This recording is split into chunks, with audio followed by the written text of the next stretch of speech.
I am a bit excited for this conversation. We are an intimate crowd online, but we know that we record this and it goes out through our networks. So welcome, Licia Heath, to Lunch with Friends. No, good to be here.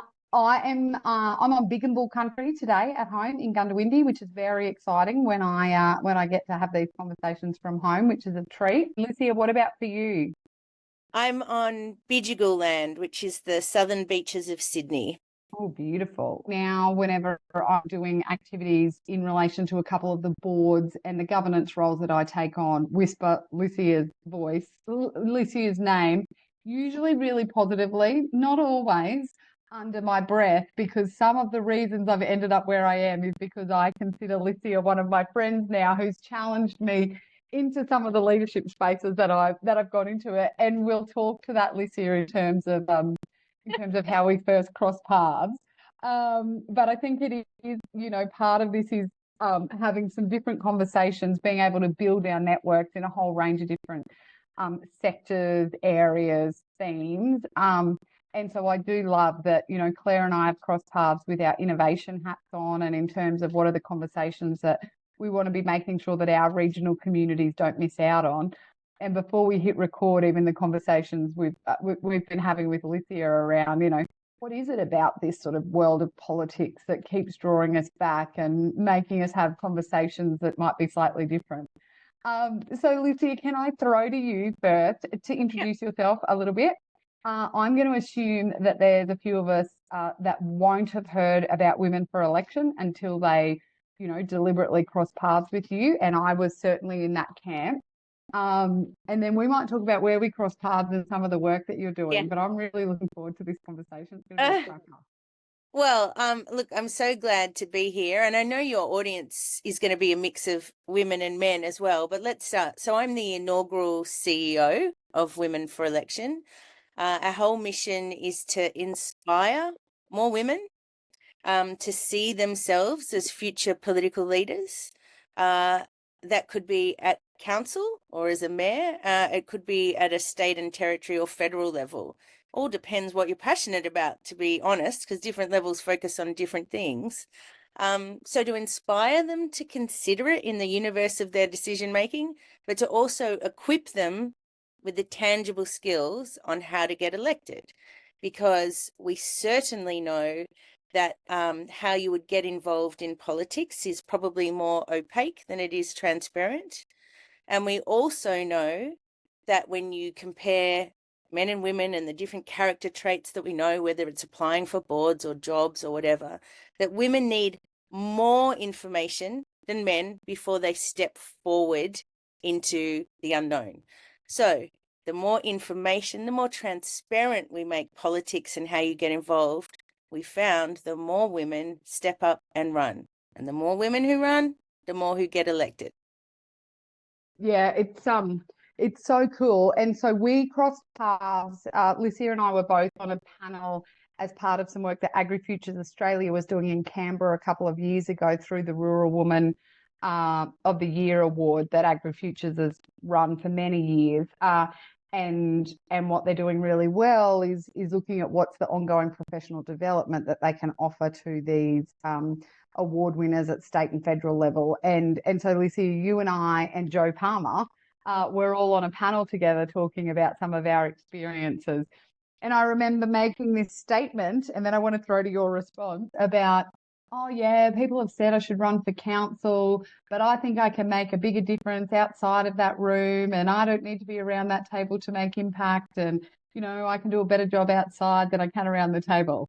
And Licia goes, I'm not sure how hard I went at this, but one of my favorite lines is saying, I think the biggest trick the devil ever played was that making people think they can achieve more outside of politics than they can in. Was it something like that? Yes, she called bullshit on me really quickly. She wouldn't have used that word. I'm using that word. She was far nicer. And literally it was fabulous. I remember where we were all sitting and what was exactly happening at that point, which is for me a really big thing in terms of, real light bulb moments through my life. But you were basically like, I challenge that thinking. I if you and other people across your community all have that same thought, Yep. your region is missing out, and the Yep. decisions that are being made in your region are worse off for it. And it was a really beautiful, gentle slap in the face to go, hold your horses, Julia. You know, you might want to rethink that. So come next elections at a local level, now I say thank you, Licia, for this opportunity in which you've Yeah. helped me. I know some late night council meetings, you might have a voodoo doll of me, but largely I feel the positive energy that comes from you, and so much to contribute. There are so many capable men and women, so much to contribute. We've done a very poor job in our Australian culture of where we hold politics, and that suits many, for us to view it that way. It makes sure nothing changes, that's for sure. So, so it doesn't mean that politics is for everyone. Of course it doesn't. But there is a role for everyone in democracy. Some of them is for front of house, some is back of house. But you know, democracy is a is not a spectator sport, that is for sure. It only stays healthy if people are engaged in it to the level that they can be. Yeah, I love that. I love that. Talk to me. You've been doing some work. So we're obviously a pretty regionally focused crowd. Yeah. But and part of the work that you've been doing in the last little while and again this year is taking your training to the regions, including, you know, far-flung Torres Strait and all sorts. So this is not just sticking to the capital cities, which is super important. What are some of your observations that you've seen when you're in the regions, the conversations or the, you know, what do you notice that might be slightly different, or do you notice anything different? Yes, I definitely noticed differences, and last year in 2024 we ran more events in regional Australia than we did in the capital cities, and that's part of our commitment to support, inspire, equip more women from what I'm going to term politically underrepresented communities, of which regional and remote Australia is definitely underrepresented. But the juxtaposition of that is when I go to the regions, and please, no, you know, don't get offended by this, men. No. When I go to the regions, the women are running everything. So, and that is the big thing that is different. And one of our most beautiful alumni who we've got elected, she's actually on Lockhart Council in regional New South Wales, you know, and her husband was a councillor and a mayor for 18 years. And she fit into the being the mayor's wife role and volunteering and doing everything that comes with that. And she said it never occurred to her that she should run. Never. It never occurred to her. Her role was running everything in a volunteer capacity. That was her role. And Fran is now on her second term on council, and making a fantastic contribution in an elected position, so a paid position, and increasing her impact. And she's come and spoken to our community. So seeing women run so many things, but not necessarily identify that actually they're doing 9/10 of what a good political representative does. That's been what was the slap in the face for me, traveling to so many parts of regional Australia. Claire, bouncing with any of your thoughts here. This is an open chat, and we'll really be able to dig in today. I find it really interesting, Licia, on that. So there's a town just north of me that still very much is talked about as the boys' club. It's really the boys' club that is what's, you know, driving the future of this city, regional city. But if you look at who are running the businesses, the hospitals, the large scale not for profits, who are the bank managers, and it is all women. And I am like, how is this still the case when literally the heaviest hitters from a business perspective or women, that you still talk about this region as being the boys' club. That just is not the case. It can't possibly be Yeah. the case when you have at really senior positions all of these highly intelligent women that are really actually leading. Yeah. And that's part of our culture, the way culturally how we view politics, you know, like I'd rather you shoot me than run for politics. I'd never get involved in that kind of thing. You know, all these kind of different narratives. And sometimes it's because people are witnessing some bad behavior in a council chamber or in a parliamentary chamber or something like that. So they go, well, I can't do that, or I don't want to do that. However, they desperately want it to improve.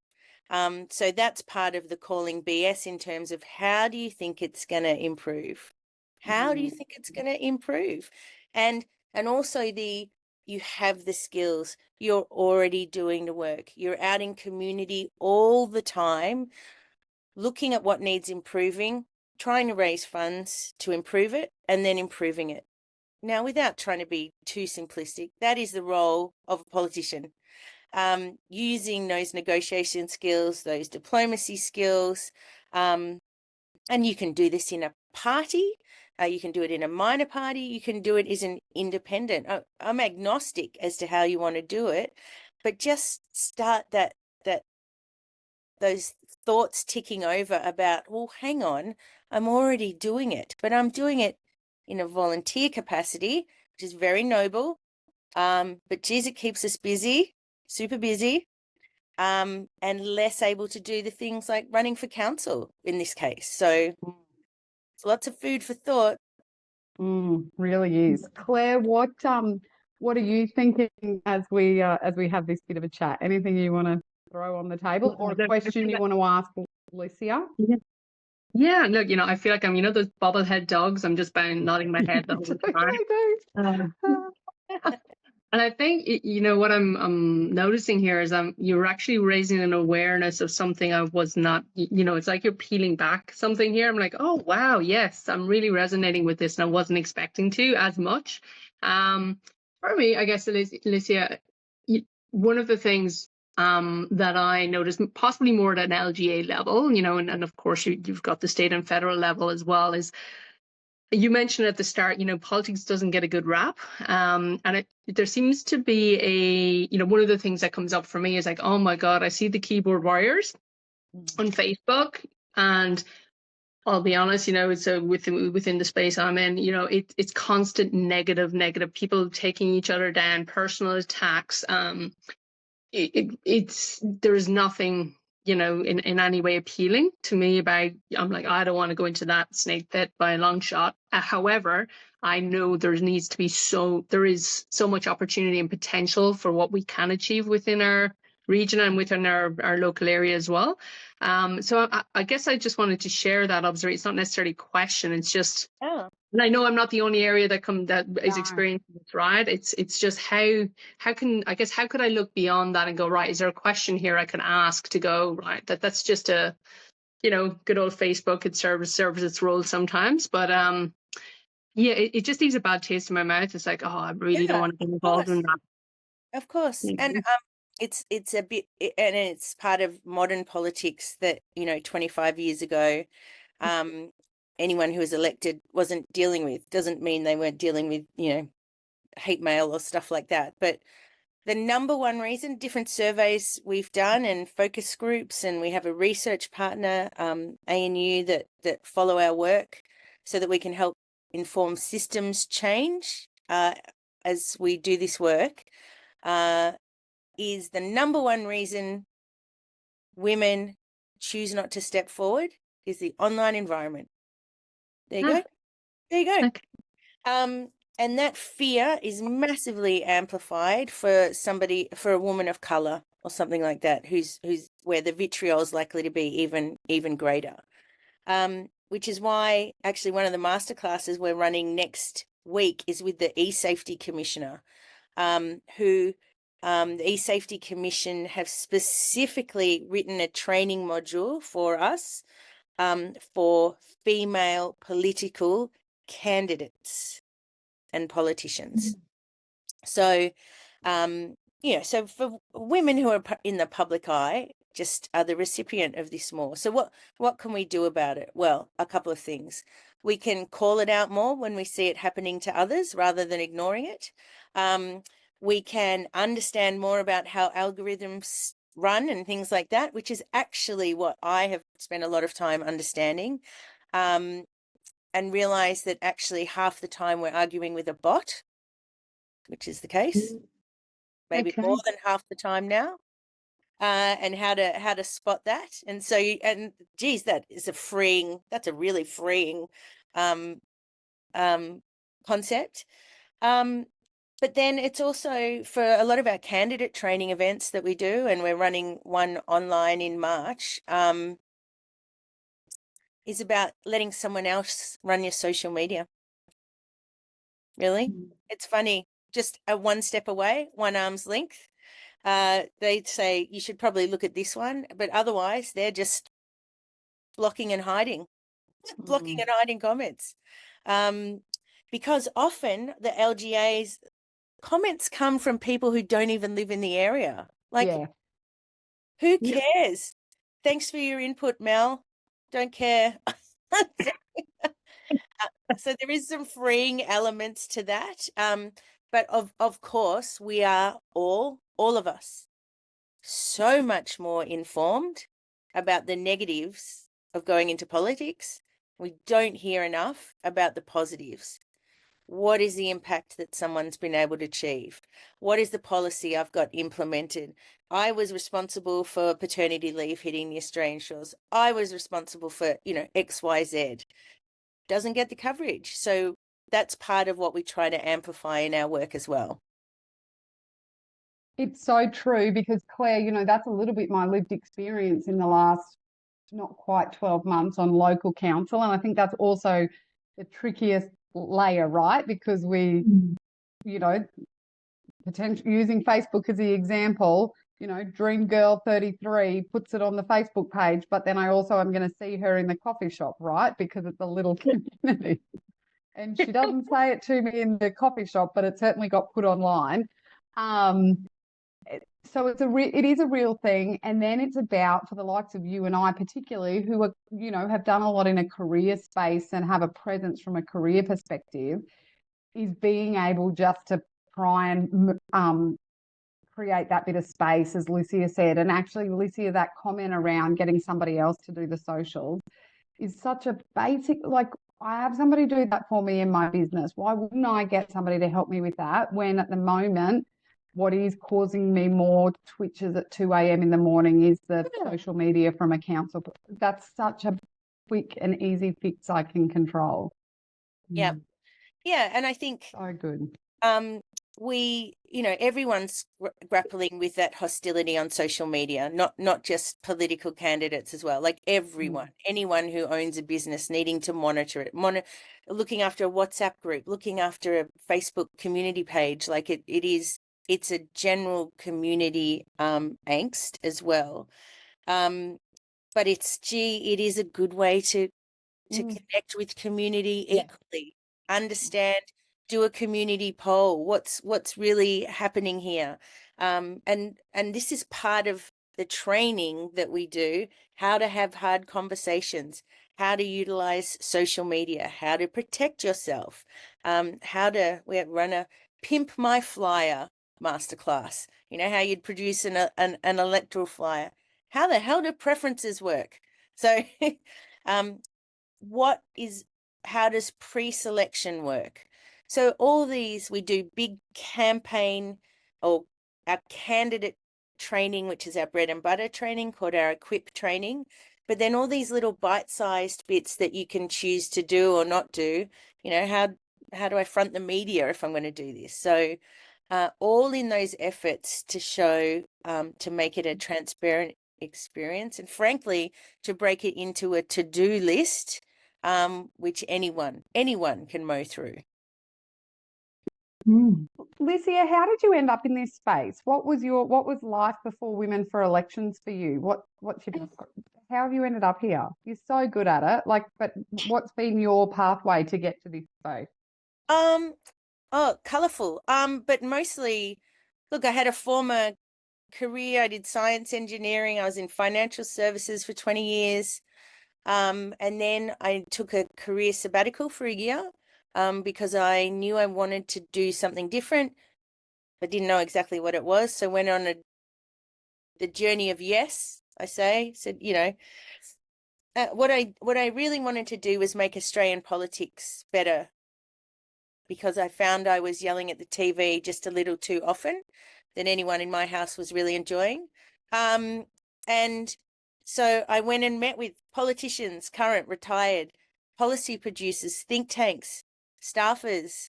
What's happening? Do we have do we not know what our policy should be, or do we have an implementation, like an execution problem? Oh no, we do seem to know. Lots of papers, productivity commission, lots of different things about what it should look like. Seem to have an execution problem. Okay, so what's that about? And then fast forward, I found a group called Women for Election. So I did not found Women for Election.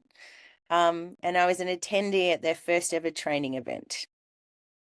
And that was in New South Wales Parliament. And it fizzed me up, to the extent where I was on their board a few months later and helping them professionalize and helping them arrange training sessions. And then something really unusual happened in my electorate, where my local member stepped down, who was the Prime Minister at the time. He stepped down, Malcolm Turnbull stepped down, and thrust our electorate of Wentworth into a by-election. And whoever won that was going to have the balance of power. So because I had exposure to Women for Election, I know this so intimately. When the opportunity came, even though I wasn't ready, because that was one of the messages, you'll never feel ready. You will never feel ready. You wouldn't have felt ready, Julia. You'll never feel ready, but step forward anyway. And also that timing is everything. So my ability to impact, because the nation was focusing on a single electorate, was massively amplified. And I won. So awesome. Now, I get it. That's a bit cheeky because I didn't get elected, but I came 4th out of 16, and the ultimate winner adopted my policy platform in full. So something we talk about in our training is, what is your definition of win? Because I don't think it's binary about elected, not elected. Maybe you want to raise a policy issue that's not going to get raised otherwise. Maybe you want to just keep the incumbent a bit on their toes, like just lift your game, Maybe you want to practice for the next time that you really want to run. Because most people don't get elected their first time. Julia, I know you did. Most people don't. No, I didn't. I'd gone once before years ago, so I didn't. I got in my second time. There we go. Mm-hmm. And depending if federal, state, local, the odds shift obviously as well. So probably that was a long answer, but that's been my journey. And I'll just wind that off with, everybody told me not to run. Don't do it. It's toxic. They'll find where your kids go to school. People go through your garbage. You'll get attacked online, like boom, boom, boom, boom, boom, boom, all the reasons. None of that happened, actually. Oh, look, I got a couple of nasty comments, but I was moving at such a pace. Who cares? I get nasty comments in my normal career, so it's not like it was different. None of that happened. It was one of the most positive experiences of my life. And then I had scores of women through that campaign say, can I buy you a coffee at the end? Because you kind of seem just like me. And I think I'd like to do it one day. But I don't know how to get started. So that's how I went to the Women for Election board, which was just a volunteer organization, and said, I'd like to be the inaugural CEO. I'll find funding. We're playing down here. We can play up here. Let me do it. Let me do it. And that was 5 years ago. Yeah. And we trained over 6,000 women in that time. And do you have numbers of how many people who have come through that training that now hold positions as a result of you or connections to you? Add media stats, I'd be one. Yeah, I know. Well, what I can give you is stats from last year, because that's most at the front of my mind. So we trained just over 1,200 women last year across the country. About 260 of them ended up running, and half of those got elected. So the conversion is strong. 10%. Because That's pretty yeah. it's amazing. The trope that women aren't interested in politics, in my experience, is completely false. I agree. But where do you get the info? Where? And as soon as they get the info, and as soon as you relieve some pressure about, maybe it's not about getting elected the first time. Maybe it's not about that. You can feel like you've had success. What are your measures of success? So, and that just turns it around. You might just get elected. It's so I am certainly finding the challenge of local government a really interesting one, you know. So if anybody was looking to do a PhD, you know, local leadership, the role of council, you know, I mean, I think there's several in there, right? But that ability to, you know, I mean, I think people genuinely want to step into this from a contribution space, and you've used that word, contribution and impact. And I mean, I think they are some of the core reasons why anybody, you know, those acts of service. The piece for me that I've got to keep front and center is it doesn't move at the pace that where entrepreneurs are used to going at, or small businesses are used to. And so being really mindful of that, and kind of I've got to kind of slow myself down and be like, okay, pick one or two things and do them really well, not the 1,000 things that you used to kind of battling along the way. And I think that's a good lesson for somebody like me. That is actually important lesson about bringing people along and some of those conversations. Yep. But it is certainly, it uses a whole different part of my brain, Claire, to what I, you know, you and I are used to kind of doing. Yeah. I think it's a great point, Julia. Like, but also lifting the competence in different parts of government does assist in moving things at a greater pace as well. So I'm not, and that's not to say that politicians are incompetent now. Of course they're not. Well, there are some, and then there are others who are not.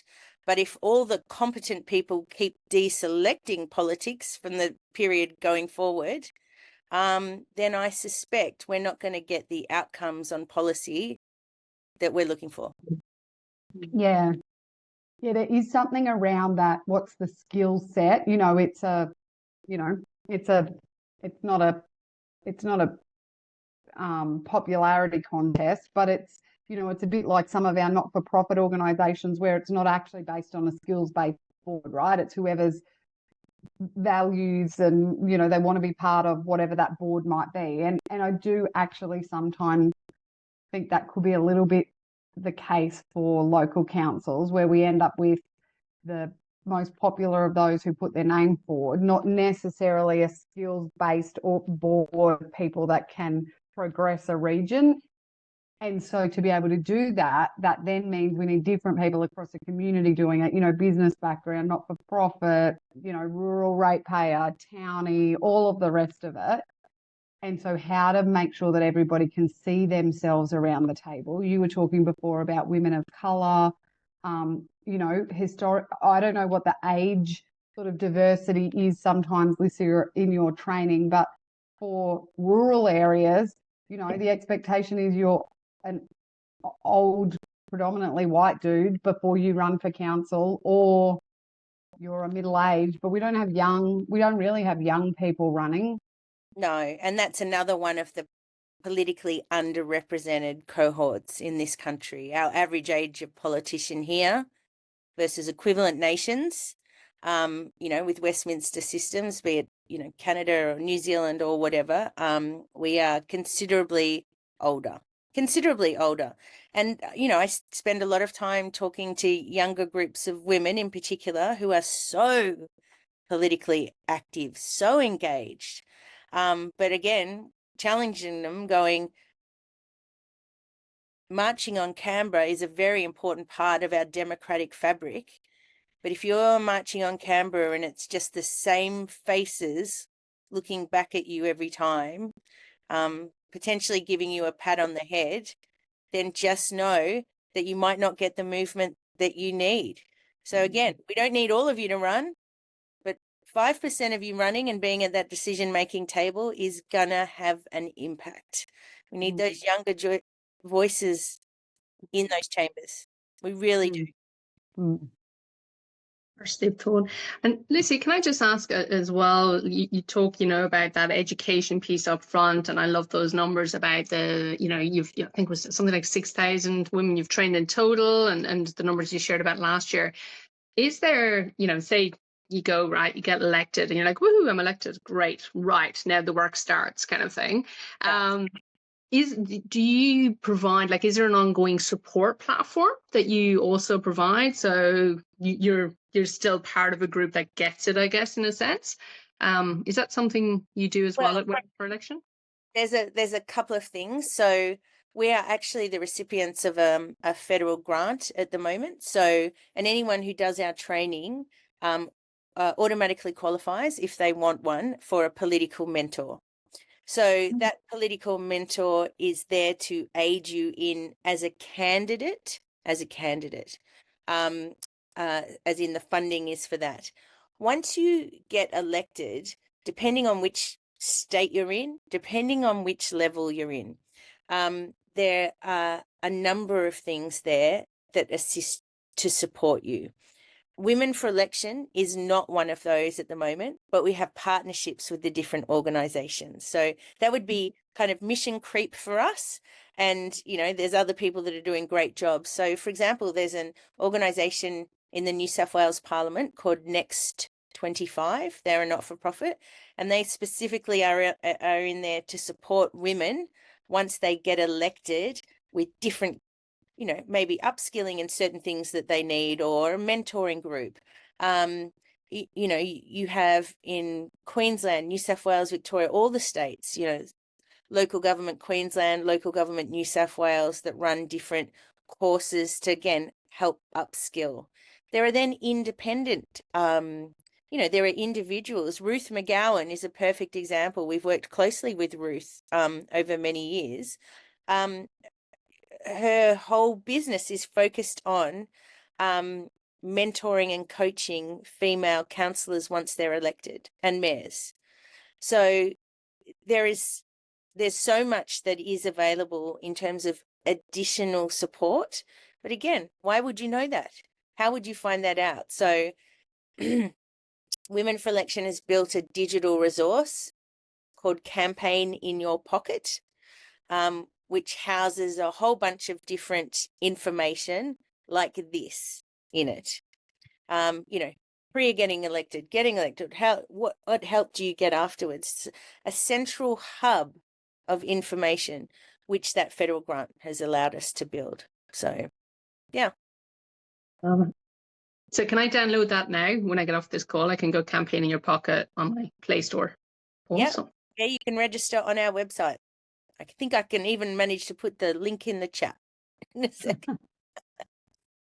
So one of the podcasts that we've created through the connection table, so we've got a couple of different podcasts, but one of them was as a result of Joe acting as a mentor for the Country to Canberra program. So Claire, Licia, you know about that program, but Claire, it's for 15 to 18-year-old regional high school girls, basically, who want to understand the political landscape of Australia. So they do some Zoom online, then they go down to Canberra for a couple of days and kind of get to meet people and do things. It's a great program, and they offer the participants a chance to have a mentor. And so Joe Palmer was the mentor for Sammy Dendel, who was 17 at the time. She's now doing political science at uni in Brisbane. But Jo, in her usual influential way, convinced Sammy to do a podcast series. So it's called Playground to Politics. And Sammy interviewed, they're all women in the first season, but that was, kind of as a result of some of our network. But it's everybody from Helen Haynes, it's Susan McDonnell, it's Christy McBain, there's a range of Jackie Jarvis. David, I think I heard recently. Yep. So again, not dissimilar to women, it doesn't actually matter what political persuasion, but it's talking about these regional women in particular who moved into state and federal politics. And this, just to listen to the episodes, and Licia, if you've listened to a few of them, from her first episode through to her final episode, it's just, they're all great. But the more she does and the more confident she gets speaking to these women who have got some really powerful and influential roles, it's so cool. We're so excited for Sammy and what she's been able to create there at all of 17. I need to get her through our courses is what's just struck me. Yes, we do. Yes, we definitely do. Yeah, I'm like, I'm going to sign up. Yes. I did have one other question. Is that okay? I'm conscious of Go for it. No, go for it. Thank you. Yeah, so I guess, what's going through my head is, I definitely want to put my toe in the water, if that's the right term. But, is there a way, and maybe it's through this app as well, of going, right, well, where do I want to play? Do I want to play local level? Do I want to play state, federal? Where am I getting, I think you used the term fizzed up, wasn't really oh, I need to be in that room and at that table. Right now, how do I get there? So I guess, how do you, I don't even know what's available. I don't even know where to start. I don't know how, I honestly have no idea. I just know that if I get the right room, I can make an impact. That's all I know, Well, that's because we've just finished on Tuesday night our most recent equip training. We do them face-to-face, but we also do them online. And so the next online one starts at the end of March, one Tuesday evening, and goes into April. And part of the early phase of that workshop is part of unpacking that. Like, what is it that I'm passionate about? Am I passionate? Is it tax reform? Then focus at the federal level. Is it, is it public education funding? Well, that's state government. Is it local sustainability or getting solar cells on my school or the strategic vision for my immediate community? Well, that's local government. So, and yes, there's a little bit that crosses over, but we can help unpack what is it passionate about, and then what do you focus on there? And then local government then often advocates up to the local state member or even the federal member to say, look, this is not work. This is always flooding over here. We need a new bridge here. We know productivity is being screwed with. You're the one who's got access to the keys for infrastructure funding for that. And we are telling you that this area needs that now. So there's also that happening between those two different levels. But so come to that next event. It's free. Again, that federal funding has allowed us to run these as free events. Fantastic. I'll be there. Yeah. And bring some friends. Claire. Yeah. Friends. I can do that. I can do that. No problem. Oh, I think, this has really buoyed me to think about, because at different times I have in the last 12 months,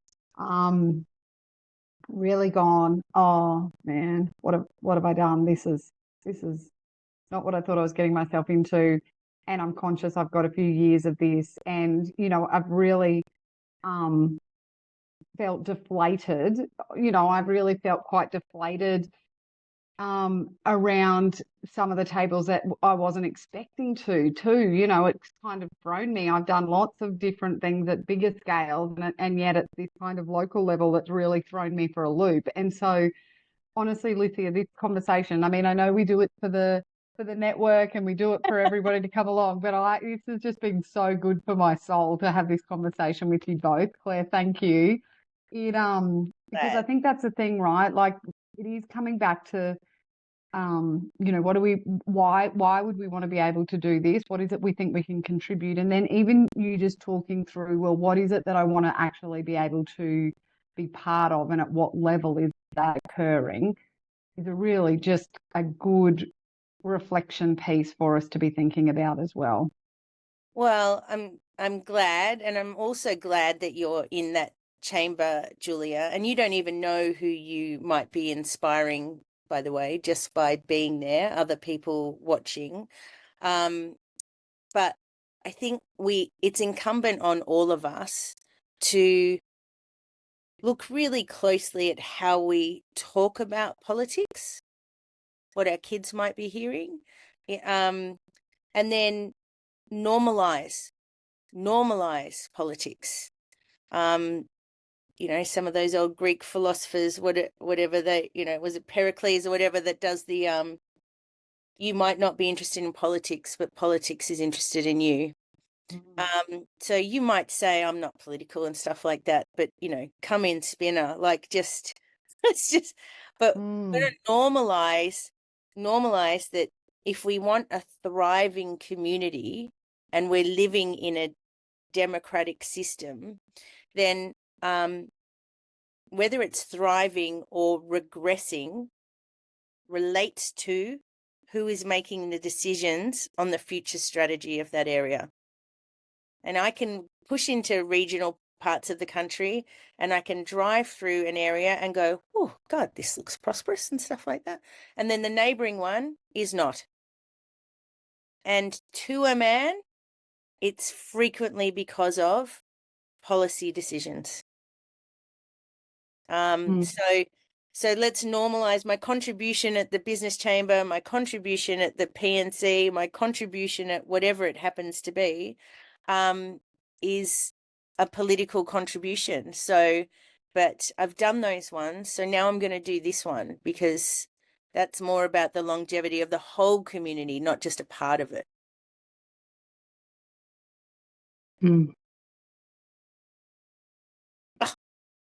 Oh man, fell off the chair. No, I really I personally need, not to make it about me, but I really needed this conversation at this exact time. So oh my God. You might also need a local government coach, Julia. Anyway, so I can hook a sister up if you need that. It doesn't. Claire, have you got anything else you want to throw on the table, ask Licia, whatever it might be? I'm going to start wrapping us up, but I'm conscious, we've just had our own little mentoring and coaching session here with our friend Licia. So I want to make sure if there's anything else you want to throw on the table, you've got a chance to. I'm so grateful for the conversation. Honestly, I was not expecting it. I don't know what I was expecting. I'll be honest, right? I was like, oh, this is something interesting. This looks really cool. Definitely want to be part of it. But I guess what you've really challenged me to do is reset my expectations. And meaning that I attach to politics. You're really challenging me there, which I love. It's good.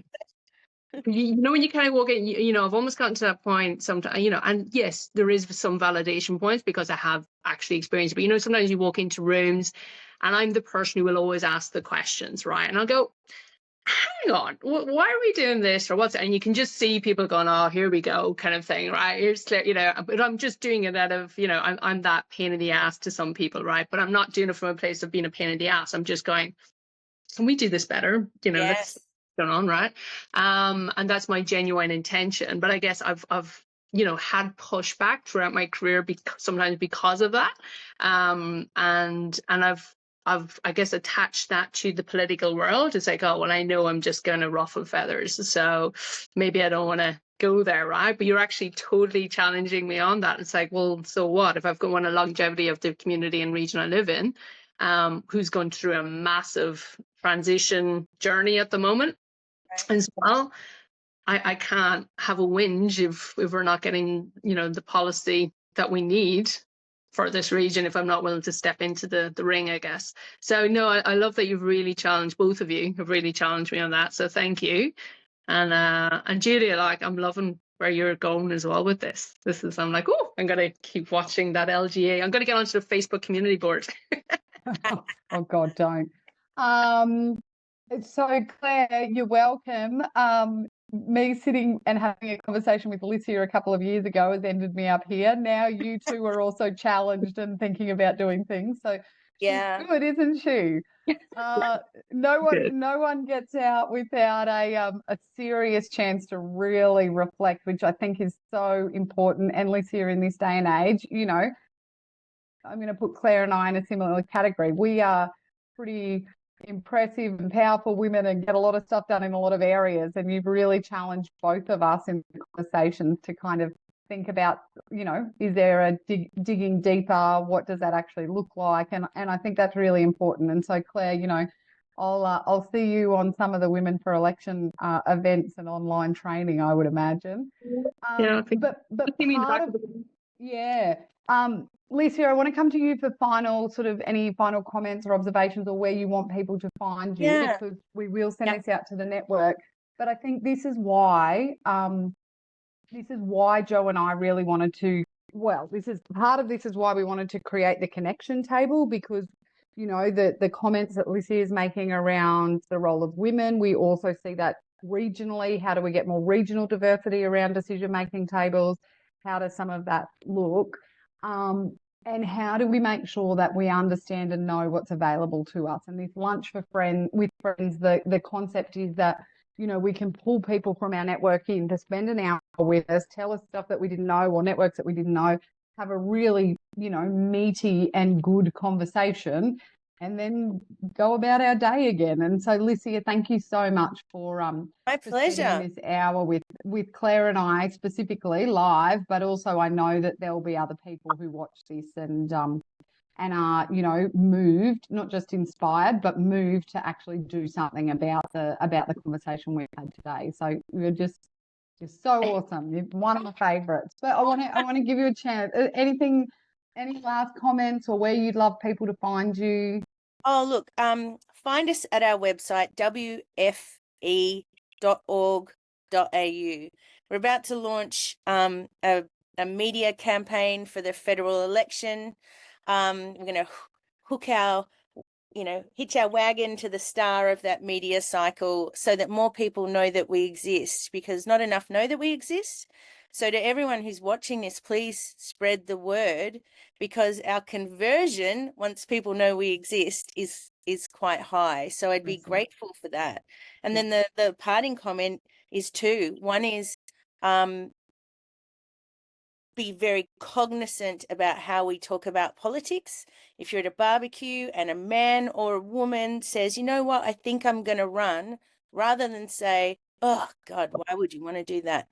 Which is that's the automatic. Say, you know what? I reckon you'd be really good at that. I think we need you there. How can I help? And then the very final thing is that back to that qualifications thing. And our view, part of our mantra at Women for Election is running is success, running is winning, and also if you care, you're qualified. Because that's who we want in the chambers. We can upskill you. Lots of different people can upskill you. But the place that you're coming from, care of community, is what we want in those chambers. Beautiful. Awesome. Love your work, Licia. I can't wait to come back. You'll be back. You will be back. Thank you so much. To those who are watching this, you've got the opportunity to follow the links, and we will see you at a future lunch with friends. Thanks so much. Appreciate it. Thank you.